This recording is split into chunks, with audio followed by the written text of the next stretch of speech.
People are just drifting into this town after walking through the early hours of the morning. They're busy finding somewhere to sleep, finding food, somewhere to repair their feet, and maybe, if they're lucky, a shower. Most of them are blissfully unaware of what President Trump has been threatening. But with an eye on the midterms and shoring up his core support, President Trump has said another 5,000 troops will be sent to the border with Mexico to deal with the arrival of the so-called migrant caravan. But that crossing is still 900 miles away and many weeks for these families on the move. Getting there, let alone starting a new life in America, remains a distant dream. Now, we've spent the last few days with the caravan on the road from Chiapas to here in Oaxaca, and this is what we saw. He may be carrying Mexico's flag, but he's only passing through. In his socks and sandals, he's already walked 14 days. ¿De dónde eres, hermano? Honduras. ¿De qué parte? De San Pedro. San Pedro. Sí, San Pedro Sula. Sí. ¿Y hasta dónde vas? Pues vamos luchando hasta llegar a Estados Unidos. Just a bit further down the road, there are locals waiting with water and pickups to help them over the last few miles. They scramble aboard anything with wheels. The federal police stand casually by as the caravan rolls into another town, the latest milestone on its epic journey to the US border.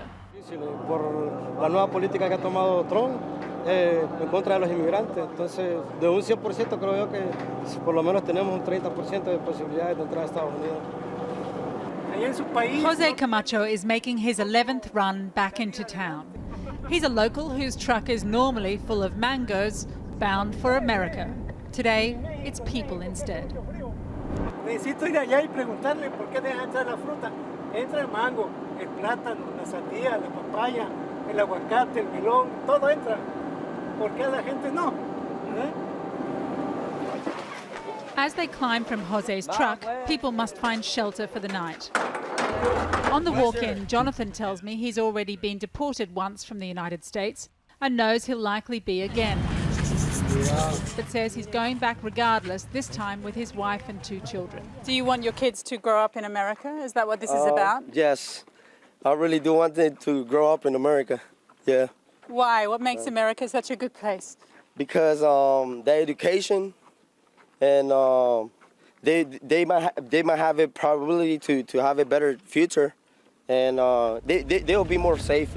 President Trump says that the people who are coming in the caravan are dangerous, that they are coming to commit crime in the US, that they're maybe terrorists from the Middle East. What do you say to that? I really don't know if dangerous people come over to the caravan. Moving forward, yeah, it's been really nice. Yeah, people has been gentle, yeah, and helpful. Many families with children come to the cultural centre where they at least have a roof over their heads and a floor to sleep on. Amid the drying clothes, bags of belongings and sleeping adults, 1-year-old Elvin Aaron has chosen this place to do something momentous. Perhaps influenced by all that walking, he's taking his first steps. His mother, Erica, is 18. She says this is a journey they'd been considering a long time, and when the opportunity arose, they took it. Oímos por las noticias que estaba juntando una caravana en la terminal de San Pedro, entonces nosotros nos decidimos unirnos a eso. Espero cruzar con la caravana, junto con la gente, no los vamos a separar. Y Dios los abrirá puertas, yo estoy segura. Over and over, people tell us the reason they're travelling with the caravan is that there's safety in numbers. Like Erica, most joined spontaneously when they heard it was happening, leaving with only what they could carry. En Honduras hay un problema, que den permiso en Estados Unidos o no den permiso, la gente migra por los problemas que hay en nuestro país. Hay mucha gente que vienen huyendo, porque en Honduras si hay 50, 60 muertos diarios son poquitos. Step outside and in the central square you can see what that exodus looks like. What's immediately obvious is the level of exhaustion and the heat. volunteers give out water and food. Medical students run checks. And nuns cloistered in the bandstand repair the feet of their pilgrims.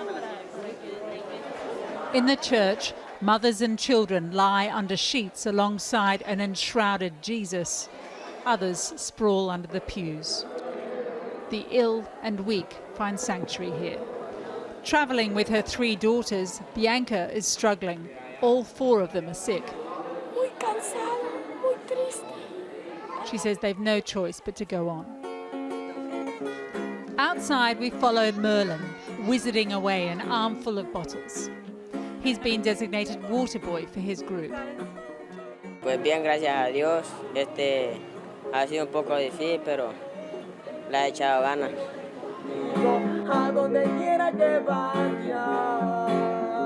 On the other side of the square, Candelaria has spent the day helping the caravan that's pulled up on her pavement. But she says not everyone in the town feels they deserve it. Mucha gente cerró sus negocios, no salió, no ayuda. Sí, la verdad que sí, no todos pensamos igual.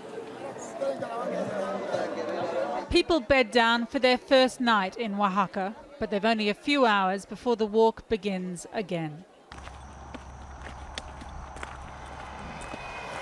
And in that caravan, you have some very bad people. You have some very bad people. And we can't let that happen to our country. And look, that is an assault on our country. That's an assault. Having set off at 3 a.m, the caravan moves in small groups toward the next town 30 miles away. Most of the men walking, the women and children in whatever trucks are available, inching toward America. Others hitch a ride as best they can. Together they've found the will to leave the country they love, tying their fate to the caravan, bound for a nation building a wall and sending troops to the border to repel them. But no one's turning back.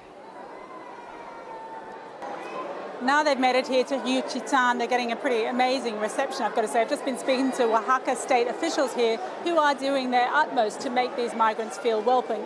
There are tents, there's food, there's a library for children. Just behind me, in fact, there's a map on the wall, a map that shows the US border and the very different routes to it. A small crowd clustered around there for the last hour or two. Now, President Trump may want these people to be pawns in his political game as the midterms draw closer. This is what he said about them yesterday in a tweet. Many gang members and some very bad people are mixed into the caravan heading to our southern border. Please go back. You will not be admitted into the United States unless you go through the legal process. This is an invasion of our country, and our military is waiting for you. He's made all kinds of claims about the thousands who are making this journey, that there are Middle Eastern terrorists among them. We haven't seen any.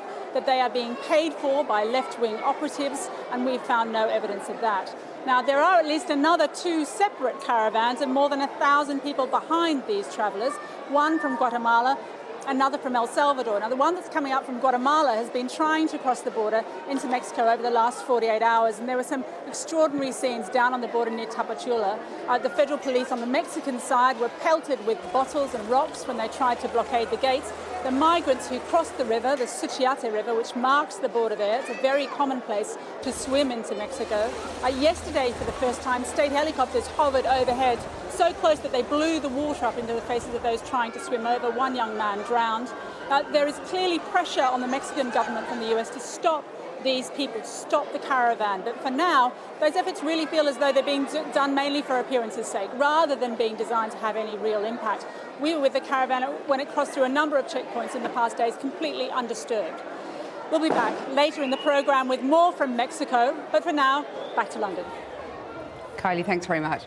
Well, I'm joined from Phoenix, Arizona by John Sandwag, who's former Director of US Immigration and Customs Enforcement. From Washington, D.C. by Andrew Arthur, who's Resident Fellow in Law and Policy at the Center for Immigration Studies. And from Los Angeles by the immigrant rights advocate and author Julissa Arce, who came to America at the age of 11 but remained undocumented for almost 15 years, despite building a successful career on Wall Street. John Sandweg first. We seem to have lost Andrew Arthur, but start with you, John Sandweg. When you see 3,500 migrants heading towards the US, is it legitimate for President Trump to be responding to what he sees as concerns from American citizens? Well, I think certainly to have some concerns about the situation. Over the last 4 years, we've had huge numbers of Central Americans coming to the United States seeking asylum. But I think the president is trying to characterize this as a security problem when really it's a humanitarian crisis. And the problem is we've never dedicated adequate resources to our immigration courts or to the apparatus that responds to a mass refugee event like this. So I think that, absolutely some concern is warranted, but the sending the military to the border or some of these other things are not only going to be ineffective, I think they really do mischaracterize the nature of this crisis and what we're dealing with. So what should he do instead? Well, I think what I would like to see, first of all, is let's recognize this is a humanitarian problem. I mean, the notion that this is full of gang members or other things is ridiculous. The frustration people in America feel, though, is legitimate. What happens is when you have large numbers of individuals like this, they all claim asylum, and our immigration courts, the specialty courts that handle these kinds of cases, are quickly overwhelmed. So people end up spending 3, 4, 5 years in the United States waiting for their hearing before this immigration judge. I get where that frustration comes from, but you deploy the military when you have a different type of border event, and that is an event where you have individuals, like we've seen traditionally, who are crossing our border and sneaking into the country, trying to evade capture. And the military has been helpful in terms of providing additional eyes on the border to spot those people. What we've seen with all the Central Americans over the last 4 years and these caravans in the past is that they don't sneak across the border and try to evade capture. They actually surrender and make a legal claim for asylum status in the United States. Okay. So the resource allocation should be focused there. Let me put that to you, Jalissa Arce. I mean, when you hear President Trump talking about sending in the troops, well, he is sending in the troops. How does that strike you as someone who has been in that situation coming into America from Mexico in your case? Yeah, so, it's really, I think that the president is really trying to weaponize this event, this caravan, for political reasons. He's really trying to use the caravan, talking about ending birthright citizenship, as ways to distract from the real issues that are at stake in the upcoming midterm elections. And frankly, as an American citizen, I feel very strongly that sending the military is really a waste of resources. It's a waste of American resources. And as it was mentioned already in the program, this is a humanitarian crisis, and these people are asylum seekers. They're not trying to invade the country. They're not trying to cross the border illegally. They are trying to present themselves at the border to seek asylum because they are trying to escape very dangerous conditions in their countries. Yeah. Well, let me put that to Andrew Arthur. I mean, some of these migrants in the caravan are potentially economic migrants, but others are asylum seekers saying they're fleeing persecution, violence and poverty. They have every legal right to come to America, don't they?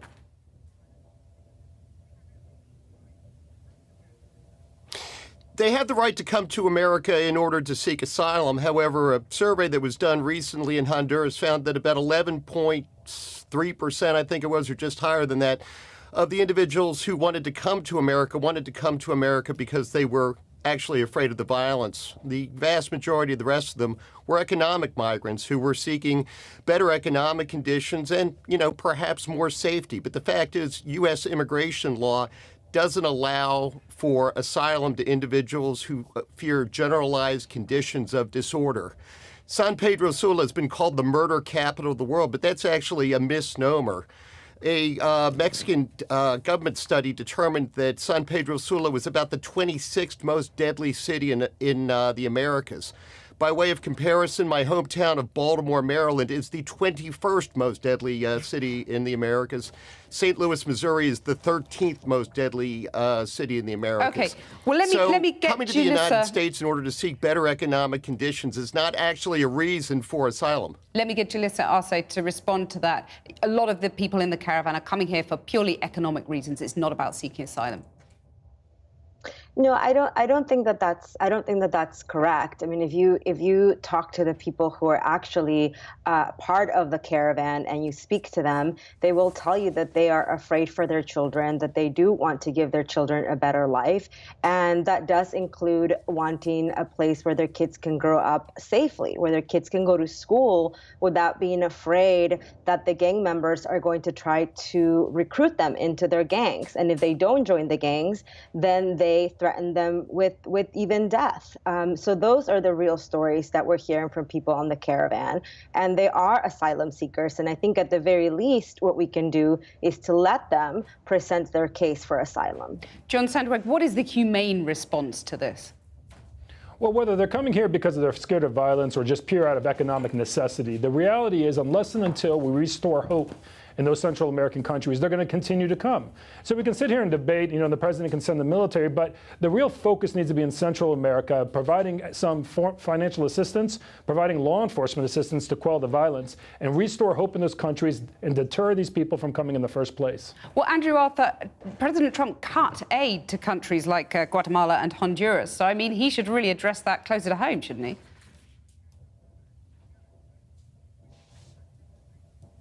Well, these are really questions for Honduras and Guatemala to answer. It's up to those countries to take care of the issues of violence and crime in their home countries. I agree with Mr. Sandweg when it comes to where American aid should be directed. But at the same time, these are Honduran problems, these are Guatemalan problems for those countries to resolve by themselves. One other thing that I'd like to bring up is we talk about militarizing the border. The troops that are being sent down there aren't actually going to be able to enforce the law. They're not going to be, having guns on the border. They're providing logistical support to our Border Patrol agents who are along the border and to the inspectors at the ports of entry that these individuals are going to be coming to. OK, John Sandweg, Andrew Arthur and Julissa Arce, thank you all very much for joining us. Jackie.